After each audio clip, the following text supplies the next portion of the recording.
দরবারে ইবাদত কবুল হওয়ার জন্য শর্ত হচ্ছে হালাল রিজিক, হালাল খাবার, বৈধ খাবার, পবিত্র খাবার। পবিত্র খাবার খাওয়া ব্যতীত, হালাল খাবার ব্যতীত আল্লাহর দরবারে ইবাদত কবুল হবে না। যারা হারাম খায়, যারা হারাম খাবারের দ্বারা যাদের দেহ গঠিত হয়, লালিত হয়, আল্লাহর নবী বলেছেন লা তাদখুলুল জান্নাতা জাসাদুন গুযিয়া বিল হারাম। হারাম খাবারের দ্বারা যাদের দেহ লালিত হয় তারা কখনো জান্নাতে প্রবেশ করতে পারবে না। সাইয়্যিদিনা মাওলানা মুহাম্মদ ওয়া আলা আলি সাইয়্যিদিনা মাওলানা মুহাম্মদ বালাগাল উলা বিকামালিহি কাশাফাদ দুজা বিজামালিহি হাসনাত জামিউ খিসালিহি সাল্লু আলাইহি ওয়া আলিহি। या रब ले जाए हमारी दुरूद और सलाम बरगुज़ीदा नबी पर अपनी मुदाम। अल्लाहुम्मा सल्लि व सल्लिम व बारिक अलैहि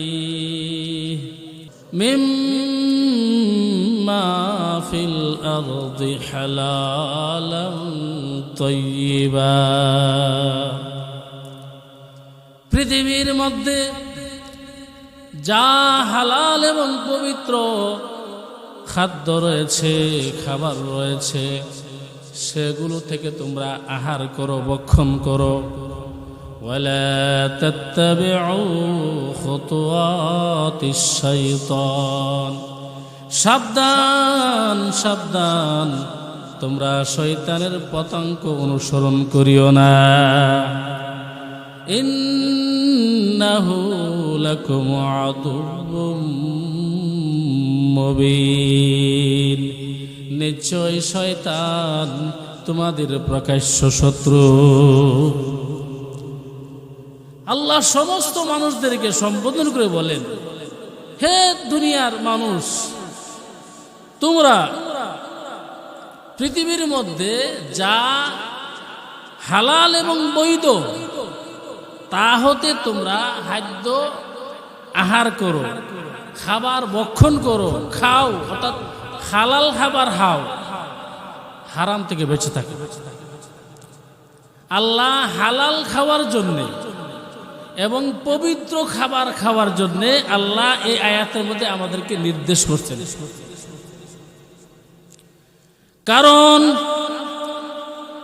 আল্লাহ তাআলা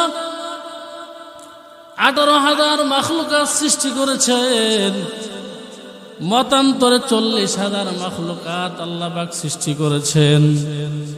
18,000 মাখলুকাতের মধ্যে আশরাফুল মাখলুকাত হচ্ছে মানুষ সম্প্রদায়।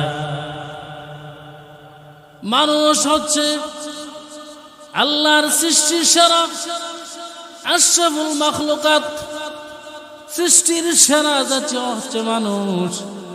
এই জন্য আল্লাহ মানুষকে সম্বোধন করে বলেন, তোমরা হালাল এবং পবিত্র খাবার খাও, সাবধান সাবধান, তোমরা শয়তানের পথ অনুসরণ করিও না। হালাল খাবার খাও, হালাল এবং তয়্যিবা, হালাল এবং পবিত্র। হালাল এবং পবিত্র এই দুটি শব্দের মধ্যে পার্থক্য আছে। পবিত্র হচ্ছে যেগুলো মূলত পবিত্র, পবিত্র খাবার, অপবিত্র না, নাপাক না। এই পবিত্র খাবার খাও, আর নাপাক খাবার হচ্ছে, অপবিত্র খাবার হচ্ছে যেমন কুকুরের গোশত, শুকুরের গোশত, মদ, গাঁজা, ইয়াবা, হিরোইন, এগুলো হচ্ছে মূলত নাপাক, অপবিত্র। এগুলো খাওয়া যাবে না, আল্লাহ নিষেধ করছেন। এবং হালাল খাবার খাও, হারাম খাইও না।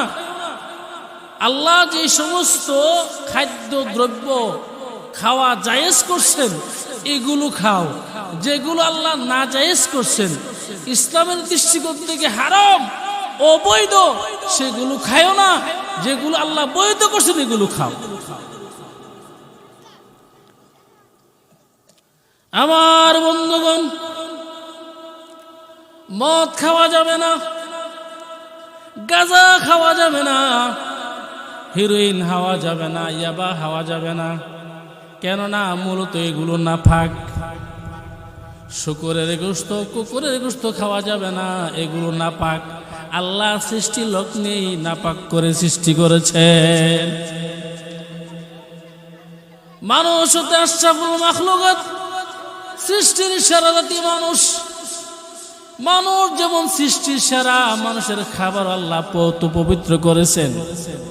অপবিত্র খাবার খাওয়া যাবে না, শরীয়তের দৃষ্টিকোণ থেকে হারাম। এই খাবার খাওয়া যাবে না, কারণ মানুষের শরাফতের কারণে আল্লাহ মানুষকে পবিত্র খাবার খাওয়ার ব্যবস্থা করেছেন, এবং পবিত্র খাবার খাওয়ার জন্য আল্লাহ নির্দেশ প্রদান করেছেন।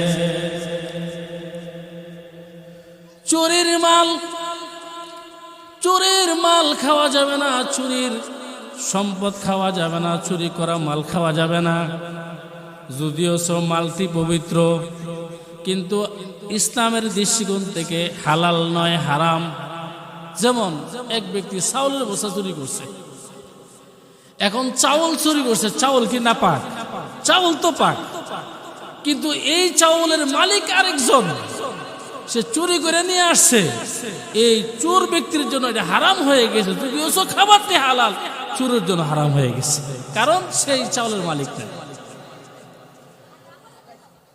গরু, মহিষ, গরুর গোশত খাওয়া হালাল, মহিলার গোশত খাওয়া হালাল।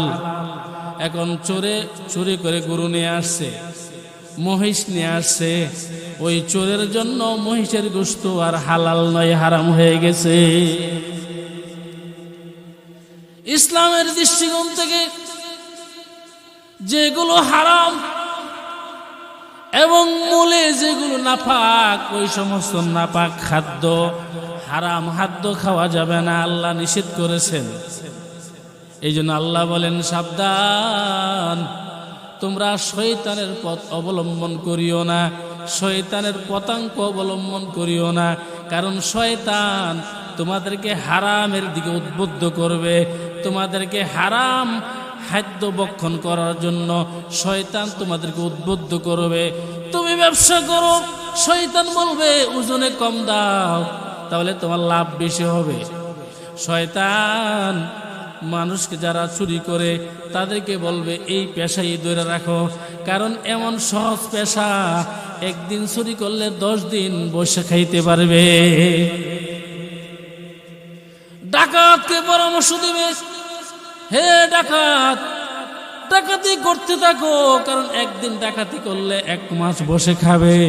এমন সহজ কাজ আর নাই, ফুজি ছাড়া লাভ, এই ব্যবসা ছাড়া যাবে না।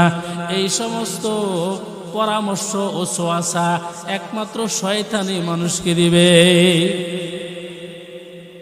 শয়তান 2 প্রকার, একটি হচ্ছে মূল শয়তান, আরেকটি হচ্ছে মানুষরূপী শয়তান।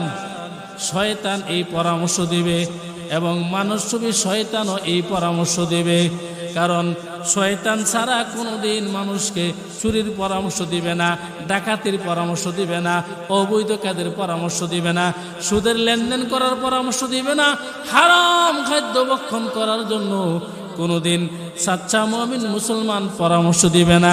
যারা দিবে সত্যিকার অর্থে তারা মানুষরূপী শয়তান। আমার বোনের ভাইয়েরা, আল্লাহ হালাল খাওয়ার জন্যে হারাম হারাম থেকে বেঁচে থাকার জন্য আল্লাহ এই আয়াতের মধ্যে আদেশ করেছেন, শয়তানের পতাঙ্ক অনুসরণ করিও না। শয়তান তোমাদেরকে কুপরামর্শ দেবে, শয়তান তোমাদেরকে হারামের দিকে ধাবিত করবে, শয়তান তোমাদেরকে অবৈধ কাজ করার জন্য তোমাদেরকে বিভিন্নভাবে উদ্বুদ্ধ করবে। সাবধান সাবধান, তোমরা শয়তানের পতাঙ্ক অনুসরণ করিও না। আমার প্রাণের ভাইয়েরা, আল্লাহ হালাল খাওয়ার জন্যে, আল্লাহ পবিত্র খাদ্য ভক্ষণ করার জন্যে আল্লাহ এই আয়াতের মধ্যে আদেশ করেছেন। হারাম থেকে বেঁচে থাকার জন্যে আল্লাহ আমাদেরকে আদেশ করেছেন, এবং হালাল খাওয়ার জন্যে আল্লাহ আমাদেরকে নির্দেশ প্রদান করেছে। হালাল খাবার ছাড়া ইবাদত আল্লাহর দরবারে কবুল হবে না। ইবাদত কবুল হওয়ার জন্য শর্ত হচ্ছে হালাল খাবার। হালাল খাবার ছাড়া, পবিত্র খাবার ছাড়া আল্লাহ ইবাদত কবুল করবে না। হালাল খাবার খাইয়া ইবাদত করলে ইবাদতের মধ্যে স্বাদ পাওয়া যাবে, ইবাদতের মধ্যে ইবাদতের রৌনক বাড়বে, আল্লাহর পক্ষ থেকে অন্তরে নূর পয়দা হবে। হারাম খাবার খাইয়া ইবাদত করলে সেই ইবাদত আল্লাহর দরবারে কবুল হবে না।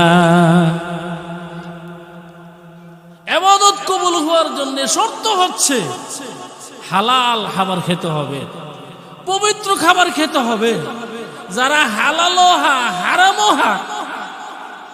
এরা আর চতুষ্পদ জানোয়ারের মধ্যে কোনো পার্থক্য নেই।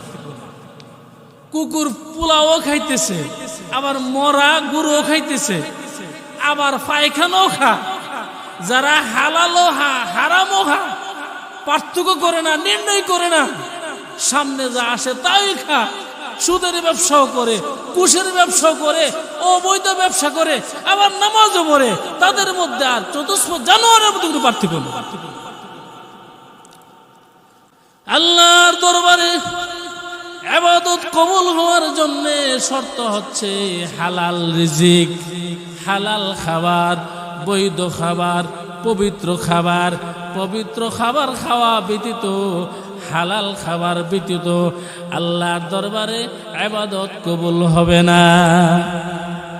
যারা হারাম খায়, যারা হারাম খাবারের দ্বারা যাদের দেহ গঠিত হয়, লালিত হয়, আল্লাহর নবী বলেছেন, লা তাদখুলুল জান্নাতা জাসাদুন গুযিয়া বিল হারাম। হারাম খাবারের দ্বারা যাদের দেহ লালিত হয় তারা কখনো জান্নাতে প্রবেশ করতে পারবে না। হারামের দ্বারা শরীর গজাইছে, আড়ার বস্তা হয়ে গেছে, মোটা সোটা হয়ে গেছে, হারাম হইয়া এই সমস্ত লোক জান্নাতে প্রবেশ করতে পারবে না। যারা হারাম খাবারের দ্বারা, অবৈধ খাদ্য দ্বারা যাদের দেহ গঠিত হইছে, যারা হারাম খাবারের দ্বারা তাদের দেহ লালিত পালিত করছে, তারা জান্নাতে প্রবেশ করতে পারবে। আমার প্রাণের ভাইয়েরা, হালাল খাবার খাইয়া, পবিত্র খাবার খাইয়া ইবাদত করলে সেই ইবাদত আল্লাহর দরবারে কবুল হয়, আল্লাহ গ্রহণ করেন। আর হারাম খাইয়া, অবৈধ সম্পদ, অবৈধ খাদ্য ভক্ষণ করিয়া ইবাদত করলে সেই ইবাদত আল্লাহর দরবারে কবুল হয় না। যদি হালাল হানাহান, যদি বৈধ পন্থায় কামাই করেন, রিজিক অর্জন করেন, তাহলে লাভ হলো কয়েকটা। একটি লাভ হচ্ছে যে স্বতঃস্ফূর্তভাবে ইবাদত করার তৌফিক হবে, ইবাদত করার মন চাইবে। 2 নম্বর হচ্ছে আপনার অন্তরের মধ্যে আল্লাহ নূর দান করবেন, আপনার অন্তরটা নূরান্বিত হবে। 3 নম্বর হচ্ছে আপনার ইলমের মধ্যে আল্লাহ বরকত দান করবেন। 4 নম্বর হচ্ছে যে সৎ সাহসিকতা আপনার সৃষ্টি হবে, সৎ সাহস। ইমানি শক্তি, ইমানি চেতনা আপনার বাড়বে, ইমানি স্পিড বাড়বে যদি আপনি হালাল খাদ্য ভক্ষণ করেন, হারাম থেকে বেঁচে থাকেন, শতভাগ চেষ্টা করেন। হ্যাঁ, হালাল খাবারের দ্বারা আপনার জীবন বাঁচাইতে আপনি হারামে যান না, ও বৈধ পথে ইনকাম করেন না, বৈধ পথে থাকিয়া ইনকাম করার চেষ্টা করেন। আপনার কামাই বৈধ হালাল, আর এই হালালের মাধ্যমে যদি আপনার জিন্দেগি পরিচালনা করেন তাহলে আপনার এলেমের মধ্যে আল্লাহ বরকত দান করবেন, ইবাদতের মধ্যে মন বসবে, অন্তর আল্লাহর পক্ষ থেকে নূর পয়দা হবে এবং আপনার সৎ সাহসিকতা সৃষ্টি হবে। এটা বোঝার জন্য একটি ঘটনা বলি। আমাদের ইমাম কয়জন? বড় ইমাম বলতে পারবেন? বড় ইমাম কয়জন? 4 জন। বড় ইমাম 4 জন। এই 4 জনের মধ্যে আবার সবচেয়ে বড় হচ্ছেন আমাদের ইমাম হযরত আবু হানিফা রাহমাতুল্লাহ।